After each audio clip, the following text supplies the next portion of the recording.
Seen you yesterday. I know, right? Nah, but I'm good, man. Kids are up watching.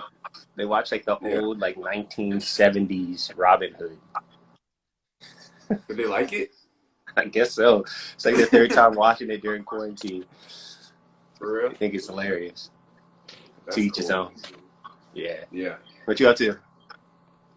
Same, man. I went for a walk with Nas and he fell asleep. So Nice. same routine every day. Trying to switch it up a bit. Right? Trying to New switch month. it up. Yeah. New month, May 1. Yeah, Set new goals. Refocus. exactly. Nice Nah, time to makes sense. kind of work on stuff that we haven't been able to work on and For be with sure. the family a lot more. Since we rarely get that opportunity as much as how we move on the daily. Yeah. I mean, it's a tough situation, but like we've discussed before, it's a blessing for sure. Hmm. Just getting to know the kids on different levels too.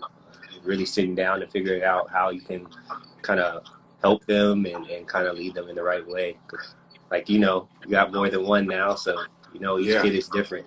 You gotta it's you gotta different. love them differently too, Yeah. for Yeah, sure. man. Let's go and get started, man. I can intro you real quick. Let Okay. everyone who don't know you get to know you.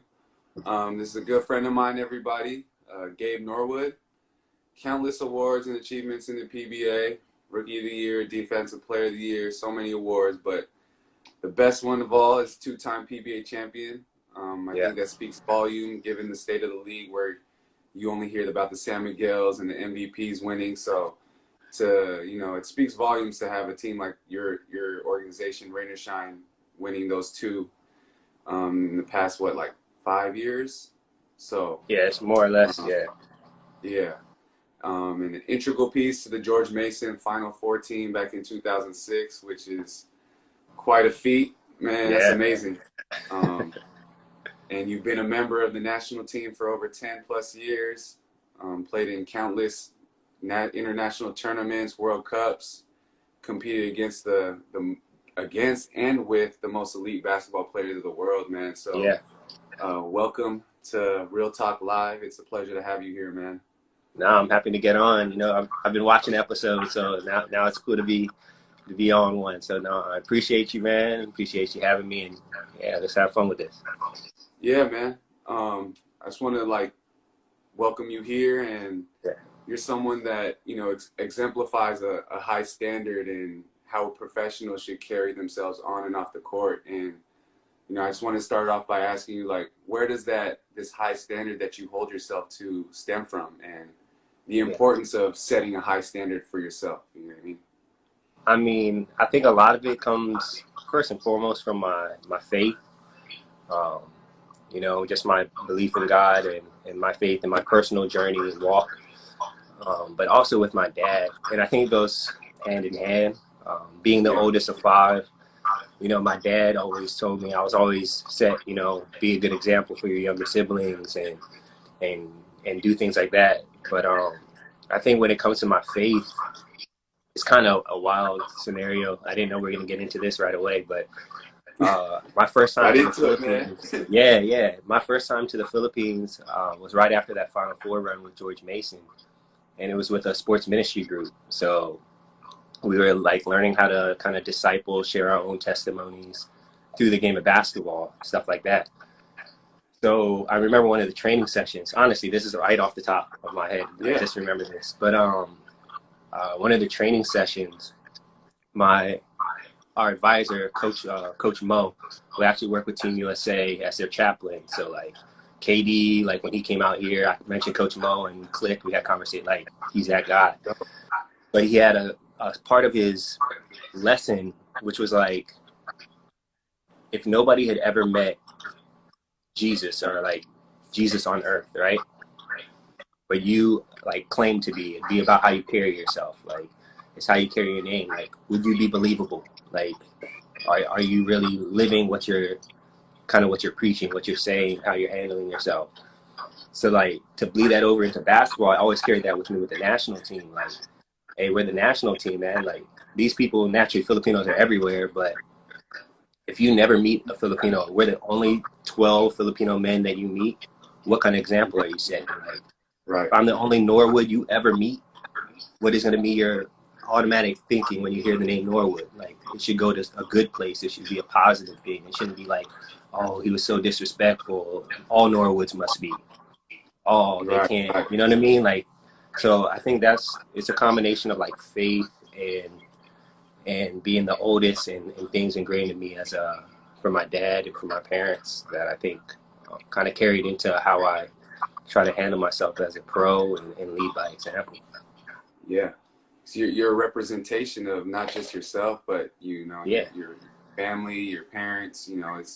There's something that stems deeper than just yourself. for you. Yeah, Yeah, man. for sure. Yeah, Like, and now having three sons, you know what I mean? It's even more of an impact. Now I got to come home to guys looking at me and saying, yeah, why'd you do yeah, this, dad, or why'd you do that? So, I mean, it's tough. I'm far from perfect. Trust me. I got my vices and I got my shortcomings, but if I can be truthful about those yeah, and kind of move forward from there, I think, I can stay humble. yeah.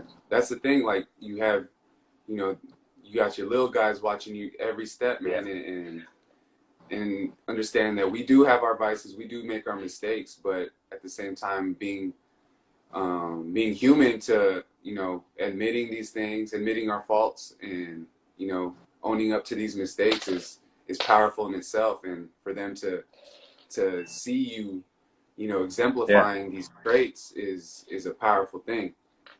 for sure, man. For sure. Yeah, man. That's that's that's wild. Like just thinking about No, it that's now, like crazy that was the first question because I that's kind of something that I really try to stand by, like as much as I can. It's one of those things that brings me back when I feel like I might be spiraling or might be into these bad habits or bad thoughts or anything. Like, hmm it's kind of as much as it's my problem, it's not about me at the same time. You know what I mean? yeah, it's sort of it centers you, right? Like it brings you Yeah, back to like it kind of it's grounding in a sense. You know what I mean? It for brings you sure, back to what's important and what you're doing all of this for. for sure. Yeah, man. And then I wanted to go into like adversities. You know what I mean?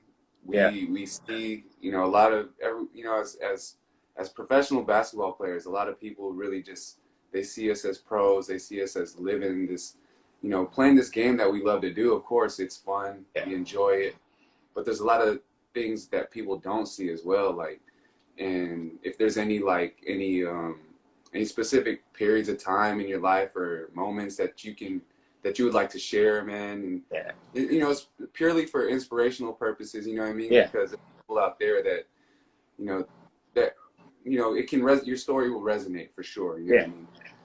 No, I think basketball, especially the game, it means different things to different people. You know what I mean? Like some people, it's a way out. Some people, it's kind of like their refuge. It's their way to get energy out, or you know what I mean, self-expression. It kind of does something for everybody. But I mean, I feel like just through my journey and through the game, especially being a pro out here, um, it's really been off the court stuff. Like I think I've been pretty even keel when it comes to basketball. I don't get like overly hyped a lot, or I don't get like super down. But it's like the outside factors, like when I feel I'm not living right, or like I remember when it had to be like my second year out here, and Mm-hmm. I felt like I was kind of getting outside of myself. You know what I mean? Like I wasn't living up to that standard that I was talking about before. You know what I mean? I Right. don't know if I would have been proud to say, you know what I mean? Mm-hmm.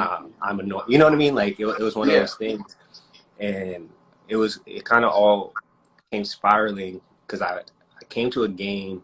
We were playing San Miguel. I remember this clear as day. San Miguel, and you probably actually look up the highlight on YouTube. Like I have a tip in to win the game. Like ball goes up, point 0.2 seconds. They have a dope shot of it. Like I have all this above the rim. I tip the ball into the Mm-hmm. basket. We win, and it was one of those like I don't know if the interviews on YouTube or what, but I almost break down, like, because it was one of those, you know what I mean? Like, you got so much weight that you feel like you're carrying outside, but then you're still blessed to be in a situation to win a game. Like, I was, like, Yeah. my mind was blown, like, right there on the interview. I'm almost crying, like, in tears during this interview on a regular season game. Like, people probably watching like, yo, why is he so emotional right now? But Yeah, it yeah, was bigger than basketball, but at the same time it was basketball. It was wild to me. Like, yeah, how could I be feeling like I'm not enough, but then I'm still put in a situation to succeed and still in a situation to like get credit and get like the shine on me. right. Like it was like I didn't deserve it. You know what I mean? So Yeah, yeah, it's just those things. Like you could feel like you're not worth anything,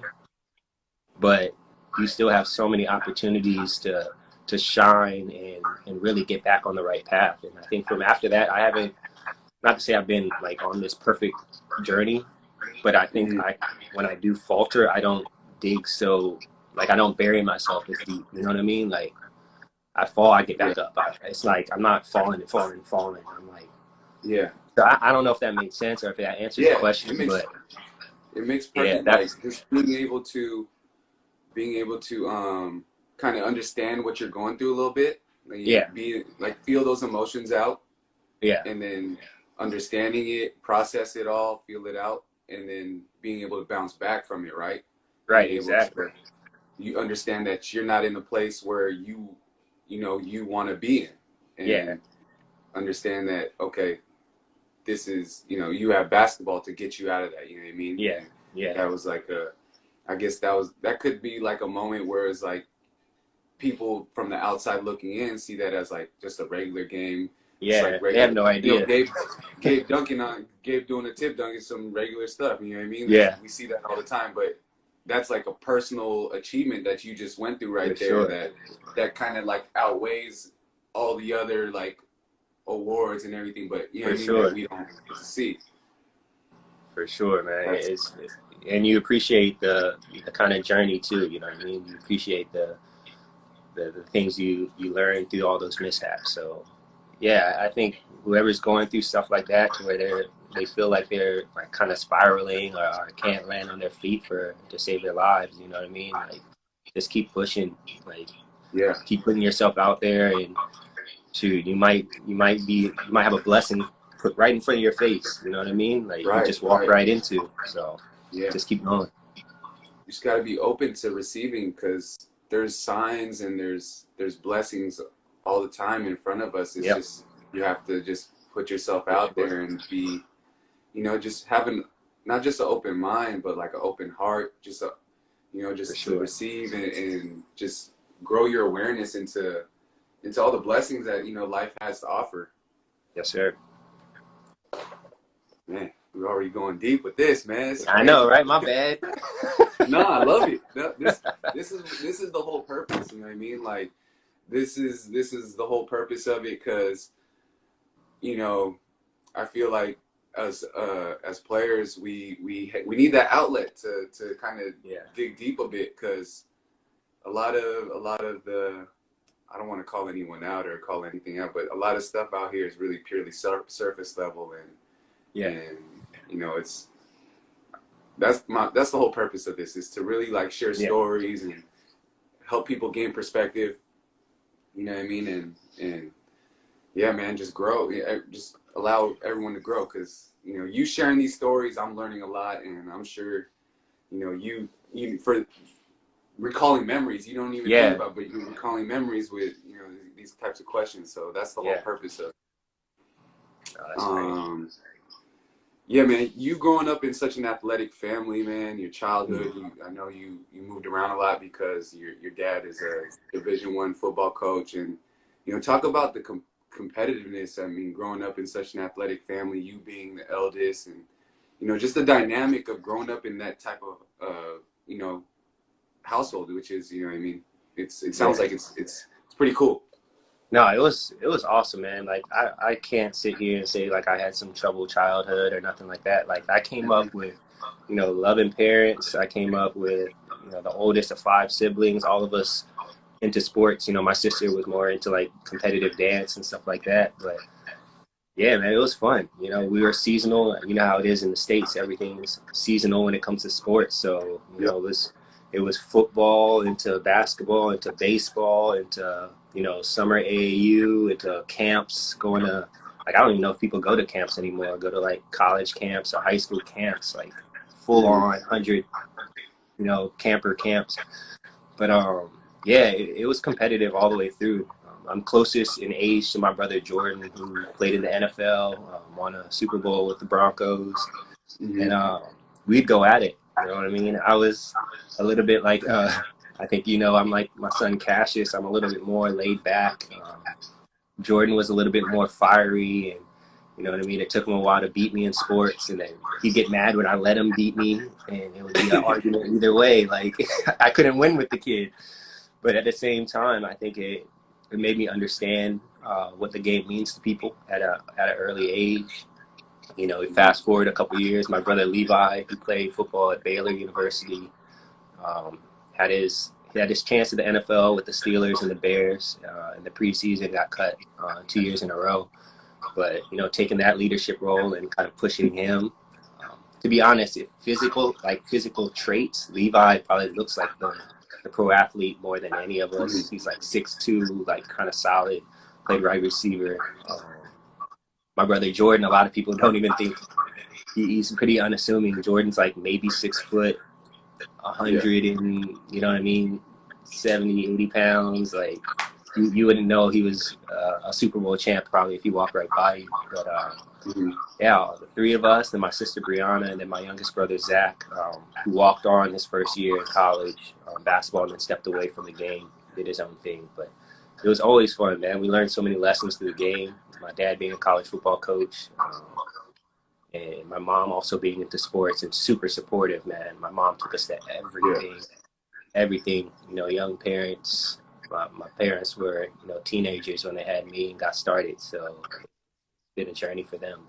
But sports has been the thing that we fall back on for sure. Yeah, that's dope, man. Like having two very supportive parents and them always being there. And like I see you with your sons and how very hands-on and very supportive you are with them, you and Lay. You know what I mean? Yeah. And you guys are really an example, man. And hats off to you guys and how you're raising those boys. And I can, just by your stories about how your parents were with you guys, I can tell that they've had such an impact to how you raise your family, man.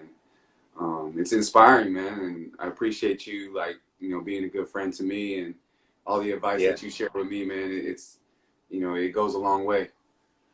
Nah, for sure, man. Like Lay's awesome. So you know what I mean? Like Lay is super on our side. We're on the same page with, everything, you know what I mean, in terms of how we want to lead and how she allows me to lead and pushes me to do better. So, it helps having a good partner on your side. Yeah. So talk about the balance, man, having to perform at a high level as a pro athlete. You're doing GILAS, you're doing the PBA at the same time, and then also being a devoted husband and father and your other ventures that you have on the side, man. How are you able to stay balanced with everything, man? I mean, like I said, I think a lot of credit goes to Lay, man. Lay kills it. She sits in here and she gets, she's the schedule person. She's super organized. And it's been an evolution for her. Early in dating, you're just kind of meeting somebody, getting to know them, but to see her growth and the kind of many hats that she wears, it's awesome. She lets me just really lock in, especially during the season.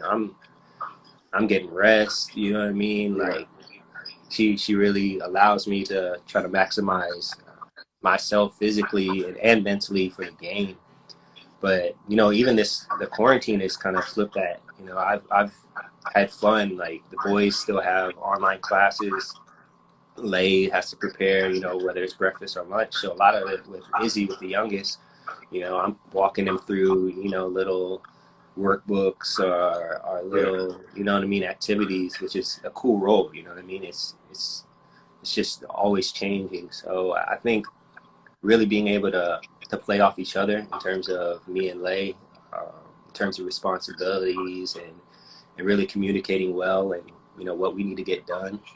I think it's been huge for me just growing as a man, you know what I mean? To really have a woman on my side who kind of balances me out and pushes me. So it's never really been a stressful thing for me to balance, to be honest, because I didn't have to do it myself. I didn't have to balance myself. I Yeah. got wifey right there to do it, to help me out. Yeah, man. So all the advice for all the young fellas out there, man, find you a real one. No joke. No joke. That stuff helps, bro. That's a Yeah. stress reliever in itself. So I want to bring it back to like, because you weren't originally supposed to go to George Mason, right? I remember you telling me. Yeah. Too many people know that you were going to walk on at Penn. Yeah, I was gonna walk on at Penn State. Yeah. You want me to go into that? Yeah, go into that, man. Yeah, man. Like, it's part of my testimony too. Like, if I had all these choices, I probably, you know what I mean? I would have made the wrong one, but the decision was made for me, so it was a blessing. Yeah. It's like you feel. I'm sure at the time you're feeling like, what am I gonna do? Like, you know what I mean? Like, yeah. I can't even imagine that feeling because you came off a state championship. You know, you're really on this high. Yeah. And but the thing that boggles my mind is like, how do you not receive any scholarships after that senior year though? No, you know what I mean? I think a lot of it was because I moved around so much. I went to like six schools in 4 years. So we started off in Maryland. I was at Archbishop Spalding. That's where like Rudy Gay went to.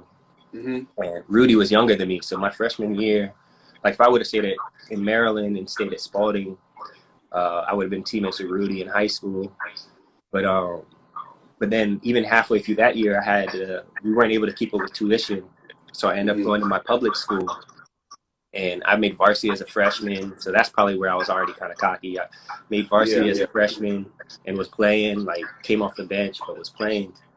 Was getting some looks. Mike Bray, who's now the coach at Notre Dame, he was at Delaware at the time. And there's like probably one of the most popular high schools in the country is DeMatha. DeMatha is like that school. Mm-hmm. Like I think Oladipo, Markel Fultz, Quinn Cook. Like there's a documentary about PG County coming out from KD. A lot of people went to DeMatha in that area. And I played well against them as a freshman. And like I remember Mike Bray's in the crowd. Like he was at Delaware at the time. So I was like, oh yeah, I'm good. Like I'll be all right. Then we left. We moved from Maryland. We went to. My dad got a job at Texas Tech, so we were in Lubbock, Texas. And yeah, bro, we were out there. And again, my best year probably of high school statistically was my sophomore year of high school. Like I was killing out there. Yeah. Got like made all conference as a sophomore. All this stuff. Started getting looks from Texas Tech. Like Bobby Knight was just coming in. My high school coach played for Tech. Like I probably would have ended up there. But then we pick up and move the next year, and I finished my junior and senior year in Pennsylvania, which is a football state. I mean, especially where I was, it's a lot. It's big on football. We crank out football players, even my high school. So, you know, I just kind of fell under the radar. Really known as a football state, right? Yeah, yeah. If you're not from Philly, it's basically football. Mm-hmm. Dang, man. So, like, you moving around kind of raised red flags for, like, recruitment? Yeah, I mean, a lot of them couldn't find me. Yeah. My AAU coach actually was wild because I guess I omitted this part from the story, but, like, right when, like, playoffs were about to start in high school, I started getting, like, bigger letters. I started getting no offers, but I got, like, Carolina, Villanova, Clemson, like all in the same week. And I'm like, Dad, what's going on? And I guess my AAU coach was telling people that I was going to prep school the next year. So they were trying to advance recruit me for the fall of the season. I just didn't want to do another year of high school. I was trying to get to college already. So I didn't do that. Yeah. And like I said, I kind of fell into George Mason, but yeah, it was wild, man. The recruiting process, especially for a kid who like, that was my childhood. My dad used to bring home film on like football players, and we sit and watch and take notes. And, you know what I mean? That was my childhood. So to not have that real experience was, and it's actually all my siblings. Like my brother Jordan, super under recruited. He was getting recruited to play basketball and football at like Lehigh, like a small school where CJ McCollum went. That's where, yeah. And he turned that down. My brother walked on at Penn State at first. I think they call it a gray shirt. You can gray shirt. Yeah. Yeah, so you gray shirted. Part-time units? Yep. Yeah. You gray shirted and then flip that into He's top 10, I think, all time in Penn State receiving into a Dope. Super Bowl. My brother Levi, the same thing. It's wild, man. Dope. Yeah, man. That's dope. I think I'm I want to talking too go. much, bro. We only got like 3 Nah, questions tonight. nah. It's good. It's perfect. I want to talk about, we know that you went to the Final Four and you beat North Carolina, you beat Michigan State. Did you guys? Yeah, No, yeah, and yeah, you guys got to the Final Four, man. And I remember you telling me briefly before, like these exercises that Coach Larinaga would have you guys doing, man. yeah, Coach And L. talk about the power in what he was having you guys do to like kind of prepare you guys' minds for these moments. You know what I mean? Yeah, yeah. Coach L he was funny, man. Like he was like New York guy, played at Providence, like good player in his own right, but he just all of his weaknesses, like I'll say he wasn't the greatest people person, right? Like he might Mm-hmm. rub people off the wrong way if you don't get to know him. But he surrounded himself with like assistant coaches that made up for every like kind of short like he completed himself through his staff, you know what I mean? Ooh, So we wow. would do these Okay. exercises. Yeah, it was crazy. Like every person on the staff was completely different, but like complimented him, you know what I mean? Like perfectly built staff. That's that's just to divert a little bit. That talks about the mastermind group. Have you read Yeah. Think and Grow Rich? Uh, I book? remember we talked about it before. We did talk about it Yeah, before. goes in depth about the mastermind group. You know what I mean? You may have some strengths that you possess, Yeah. and to achieve what you want to do, you can't do it by yourself. So it's building your mastermind group and surrounding yourself with people that have offer different strengths to kind of um, make up for your weaknesses. You know what I mean? Yeah, it But makes yeah, perfect go on. sense. Yeah, Perfect yeah. sense. But yeah, Coach L used to do like, as college kids, you thought they were just corny, right? Like, what are we doing here? Like, we would sit there. We released butterflies one year. Like, he had butterflies flown in. I think they were from like California or something. Like, they came in this box with like they're all in like these paper envelopes, and we had a Uh-huh. butterfly releasing ceremony, which was Wow. weird. He had us do etiquette classes, so we had somebody come in, how to tie a tie, how to sit and have a meal.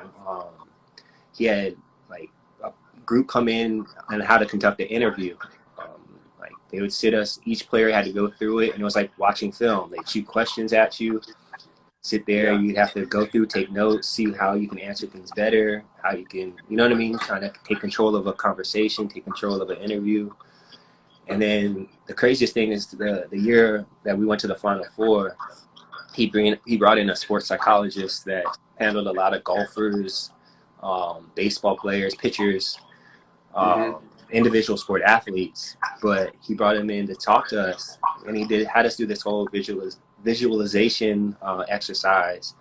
And our senior captain, Lamar Butler, was asked, like, out of everybody there, I want to look up the guy's name. If I can find it, I'll send it to you. But he asked Lamar, what did you see? What did you go through? And Lamar said straight up, like, I saw us cutting down the net to go to the Final Four. Like, it was crazy. Like, Yeah. it was I got crazy. And chills. yeah, and at the time, you know what I mean? Like, that's every college team's dream, right? Yeah. But Yeah. to sit there and actually see it and go through the process, like, it was pretty cool to make it happen and see how the power of that. Like, Coach L he Yeah. was good, man. Like, every day we'd have to have he'd have a quote. He'd have like the quote of the day or whatever. And every practice for the whole year, we'd circle up and he'd randomly call on somebody and you had to get it right. If not, we're running. So it was like, Wow. it's something inspirational. The first day of Mm-hmm. practice was always begin with the end in mind. All 4 years, every day. I never forget that. First day of practice, always begin with the end in mind. It's weird, but yeah, that's Coach Yeah. L for you. That's like I mean, these are like the little. I mean, it's what separates the great coaches from like the average ones, right? You Yeah, gotta. It's being gotta have a not plan, just man. not just an X and O's guys, not just like a motivational guy, but really going outside of the box and introducing your players to different things to kind of enhance their life skills, man. Right, right, Because right. you know, him introducing you guys to how to conduct yourself in an interview, taking etiquette class. You know, Yeah, it's already he's already preparing you guys to kind of present yourself at a high, like we yeah, bring it back to what we are talking about, like presenting yourself to a high standard in yeah, exemplifying professionalism. You know what I mean? yeah. For sure. And it's crazy, one second, because now you just spun this whole story all the way back, and it's another experience where carrying like George Mason was the same thing. We had a sorry to divert, but Nah, my man, freshman, we had a go for it. we had an upperclassman my freshman year who ended up going overseas to play, and it had to Uh-huh. be like, so it's my sophomore year, and he's already gone. But Coach L comes into practice one day and he's heated, like mad, like steaming mad, and he's like, circle up, whatever. We're in the team room, whatever. And he's like, look, I just got this email from your teammates' team overseas. I forget what country, but he basically reads this email. We're sorry to inform you that we had to um, cut him from the team. He was Mm-hmm. stealing from the team, like stealing all this, like this dumb, you know what I Mm-hmm. mean, like this dumb stuff. But Coach L reads the whole thing, and he's like, "How can I go to bat for you guys now?" You know what I mean? Like that hurts my reputation. Like he's carrying George Mason with him all over the world. Like, so now when Yeah. a team in that league calls me up and says, or if I call them and like I got this guy, now they're gonna be like, oh, Yeah. was it like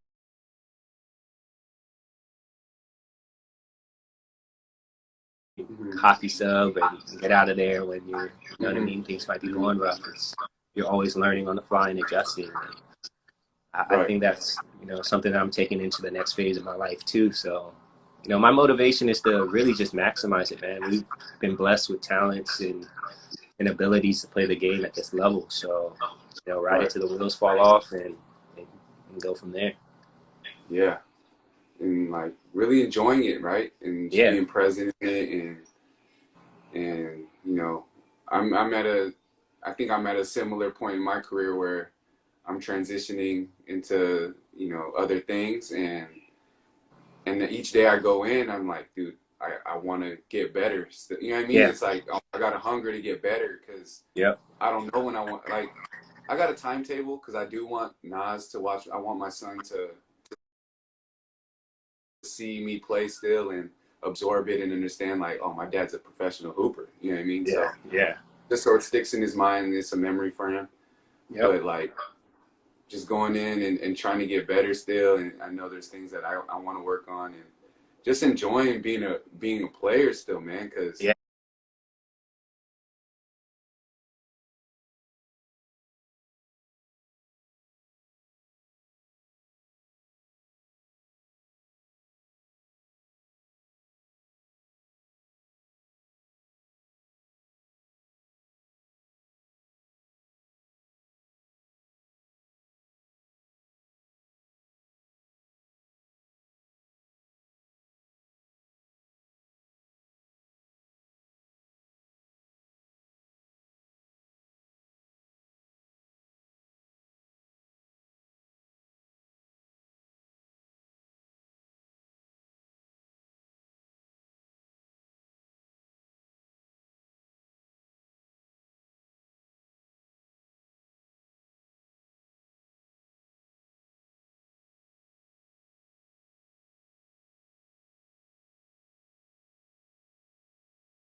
Notre Dame.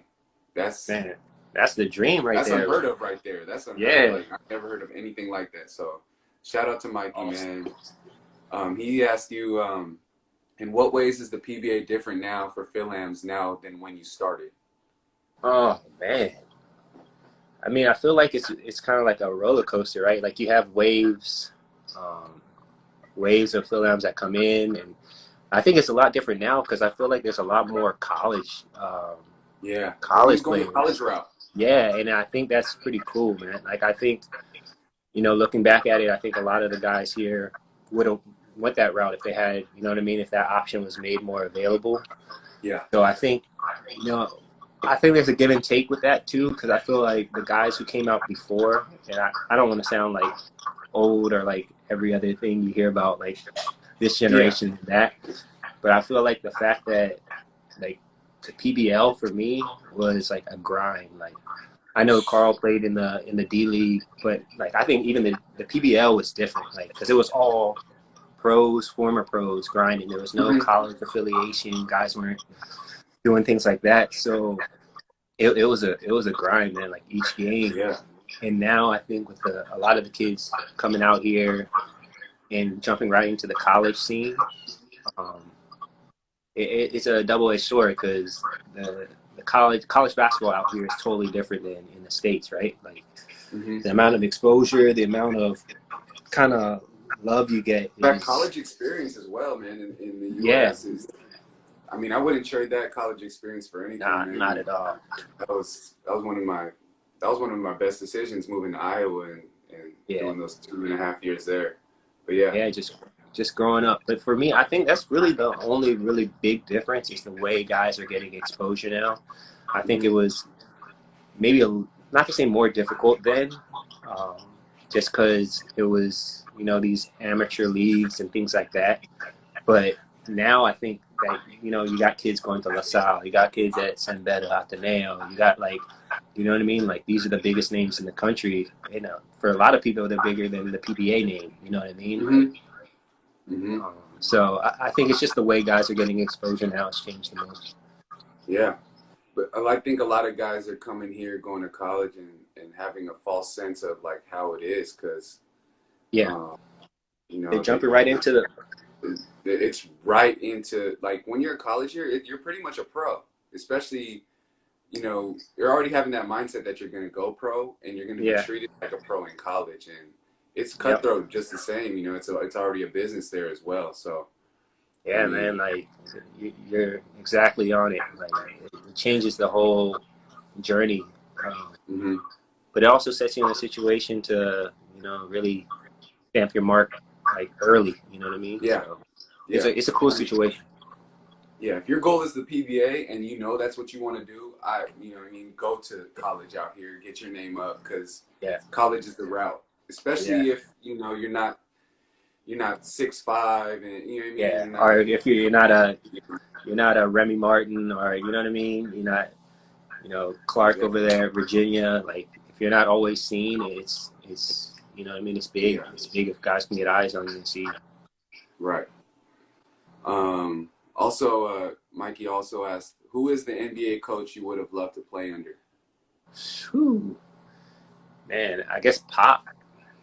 Yeah, I mean, just what you hear about the culture of their organization, and you know what I mean. I'm not like a me guy anyway, so hmm it seems like he has a great team philosophy and how he operates. I right. think Pop would be up there. Doc Rivers would be up there.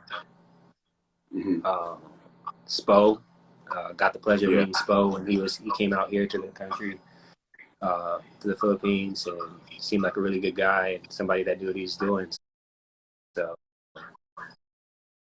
yeah, probably yeah. those three, just off the top of my head. Nice, nice. Step back mastery. This is an interesting question. Which of the five senses would you say is your strongest? Which of the five senses? Definitely not smell. I have a terrible sense of smell, like which might be a blessing being in sports because I don't smell body odors or people's feet very well. Um, Yeah, Dang, probably my hearing. hearing. Probably hearing. Yeah. Nice. Lay likes to think I'm pretty nosy and I'm a good eavesdropper. So I guess hearing would probably be my strongest sense. Okay. Oh, we got my guy. What's up, Gun? That's the homie. Chris. Hey, that's this dude right here. You can ask about him. Ask Stanley Pringle and ask Jamel Cornley about him. Gunn should have been on scholarship at Penn State. I used to go up there in the summers and go hoop, and I'd make sure to match up with Chris Johnson.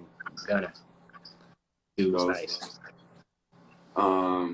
Ali Allfat 124. He's one of the kids that be playing downstairs. He's downstairs in the afternoon just dribbling. Nice. He's got a question. He's asking you, what's the best way to close a gap of speed between players? I guess when you're playing defense. To close the gap, I think it starts before the speed even happens. I think it's anticipation. Yeah. I think knowing your opponent, knowing their strength, which way they want to go. Are they strong left? Are they strong right? Right. I think it's a lot of it's anticipation in terms of closing gaps. And then, when people are moving, it's just it's effort and energy. Don't stop until you feel like you can cut them off. Like if the guy has you beat, it's effort to really want to close that gap and get to where you want to go. Sometimes you do, sometimes you don't, but that's basketball. Yeah, it's that early work, man. Getting them, yeah, for sure, and making it uncomfortable for them as much as possible. Official Milo Academy. Shout out to Milo, man, over in the Bay Area. I got the pleasure of working out with him when I was there. Good dude, man, and he's good at what he does. He said, best Gilas moment or experience. Shoot. I mean, I know a lot of people think it's the dunk and all this stuff, but the best Gilas moment for me was qualifying for the first World Cup. When we were playing here, when we beat Korea. And for those who don't know the history of the Philippines and Korea in terms of basketball, Korea has kind of been that thorn in the side of Philippine basketball for so long. So to be a part of that group, for it to be at Mall of Asia here, that was, and then to go through that journey with that team, I think Carl or any basketball player can attest that every year your team is different, but that year, that team was so special, man. Those are my brothers. Those are guys that I could get on the phone with right now. And we bring up memories like they were yesterday. So that's probably my best Gilas memory. Having my two sons, having my wife in the crowd. There's nothing That's like amazing. This.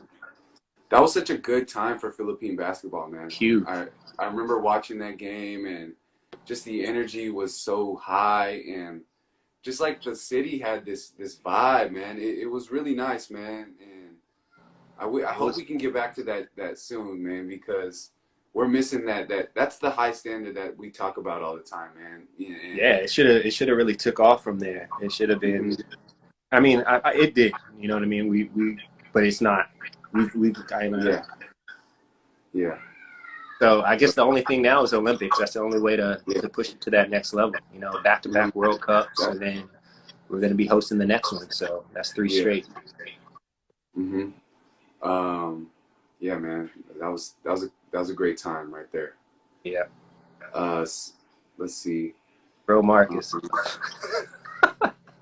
Bro Mark. Shout out Bro Mark, man. Bro Mark. How you holding up? DJ knows best, the homie back in the States. He said, who was the first player? Okay, PBA, I think you've already said that before. I think you said like Willie Miller, PJ Simone, and one I didn't mention was Bon Custodio. Oh, man, that dude's a one-man fast break. Bucket. My first game in the PBL, he sized me up like he was going to dunk on me. I was like, what is he going to do? I wanted a volleyball. I was going to send it into the stands. Bro, he floated for it seemed like 10 seconds. Yeah. I was like, bro, this dude's different. Bon was different. He can go, man. He's still doing it. Yeah. How about in college, man? That would be a good. Who's like your earliest memory of somebody just giving you that work in college, if any? Man, shoot. You know how it is in the States. That's almost practice every day. The way we compete, really, the way guys compete. Man. You know, Fowler and Campbell, dude, Mark Davis, Tony Skinn, who's an Olympian. He's now first assistant at Seton Hall. Yeah, at Seton Hall. Lamar, but like the list goes on. John Vaughn, my roommate Tim Burns, all got buckets. But yeah, you know, in terms of opponents, man, probably that Final Four run. Maurice Ager. I don't know if you guys remember Maurice Ager. He played at Michigan State. Played in the NBA for a little bit, but he was tough, man. Like we played them that first game in the NCAA tournament, and he was going at me. Like they played at a fast pace. Tom Izzo, but Maurice Ager in college was tough. But yeah, college, that he'd probably be towards the top of the list. Yeah. C. Ross asked you best player you've ever played with ever. Played with man. Ever. That's ever. Best player I played with ever. I mean, Jai Lewis was a unique player, man. Like, yeah, Jai could he was like him, man. Like he was different. Like he could score it. Like if you got him mad, he'd go at you. He could pass. He could handle the rock. Super light on his feet. Super light on his feet. Dang, but best player ever. Oh, he said even in pickup. Dang. Even in pickup. I mean, Rudy Gay's up there. Rudy would be up there. Yeah, Rudy got to be up there. I mean, there's a lot of guys. You guys, if I named them, you wouldn't know them. Like, you know, C. Ross knows. Like, just guys back from the city that all they knew was get buckets, and now, unfortunately, that was it. You know what I mean? Like, yeah. But Rudy was probably up there. Yeah, there's so many guys that are just hoopers, man. But can't find an opportunity, man. We're blessed to be Filipino, dude. For sure. What's it? B. Bergonio said funniest teammate and vertical jump tips. You got any vertical jump tips? Oh man, just keep jumping. That's what. Once I just set goals for myself. To be honest, like I was that kid who was jumping around trying to touch the spot over the door, or you know what I mean. Yeah. Just jump, man, and run. Just get creative on anything. You know, naturally squats.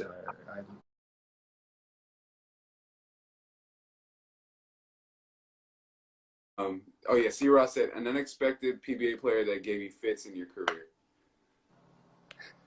Hold up, I just saw Chris's last question. He said, C. Ross said, "Are you and Reggie Miller the only players in basketball history to never gain a pound?" It's wild. I do weigh exactly the same weight as I did when I graduated college. Well, I missed it. What was the question though? He said, an unexpected player that gave you fits. An unexpected player that gave me fits. I mean, if you're not expecting it, then I know. I didn't expect to remember his name either. I mean, I guess the most unassuming. I mean, for me, probably like I said, I mentioned PJ Simone before. Like, he just doesn't maybe look the part, but he's tough, man. PJ was so tough. He played with so much confidence. And he was just different, offbeat with his dribble. You know what I mean? Not super fast, but just got to where he needed to go. Yeah, I caught him when he was a little bit older, so yeah. So he was still getting his buckets, man. But yeah, I caught him on his late end of his career. But yeah, man. That's pretty much it, man. I appreciate you taking this time. No problem, man. That was dope. For sure. Anyone you want to shout out? Anything? Any final words? I mean, appreciate you. No, man. Shout out to you, bro. You know what I mean? We've had our conversations, and you know, I voiced you know, how I felt like you're kind of handling things. So I think you got things going in the right direction. Look Thank you, forward to man. following more of this. I probably do need to step out. I think I hear babies crying and Yeah, yeah, same. somebody probably ready to scrap. But no, definitely, man, appreciate you. Everybody that tuned in, thanks. Hope everybody's safe and we can get out of this better, man. Yeah. All right, man. All right, bro. Appreciate you, man. Thanks No for problem. hopping in.